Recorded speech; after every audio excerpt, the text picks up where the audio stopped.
காலையிலேருந்து தலை சுற்றிக்கிட்டே இருக்குப்பா எனக்குண்ணா காலைல போட்டு என்னம்மா சுற்றுது வயசு உங்ககிட்ட எவ்வளவு இருக்கு? எனக்கு 160 இருக்கு. என்னிட்ட 220 இருக்கு. இங்கிட்டு ஒரு 160, இங்கிட்டு ஒரு 220, ரெண்டும் கூட்டினா 380. ஒரு ஆஃபுக்கு தேறிட்டு இன்னைக்கு விடப்படாது. 220 கொடு. இப்போ 120 எடுங்க. எடு டக்குன்னு. ஒன்றும் புரியலை. என்னங்க நீ 220 இருக்குன்னா 160 கூட குடியா 380. எங்கட என்ன இருக்குன்னு சொன்னோம்? என்ன பணம்? நான் பணம் 160 இருக்குன்னு சொன்னேண்ணா. ஏப்பா நீ சொன்னியா?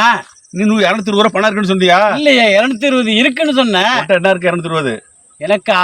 எனக்கு சுகர் இருக்குப்பா ரொம்ப நாளா. எனக்கு சுகர் 160 இருக்குன்னு சொன்னான். எனக்கு 220. அங்க வயிற்றுச்சல்ல எங்களுக்கு சுகர் இருக்குன்னு சொல்லி பேசிக்கிட்டு இருக்கிறான். ஆமா 220 160 மாத்திரை போட்டுக்கிட்டு குறையலன்னு சரக்கு வாங்க சரக்கு குடிக்கிறது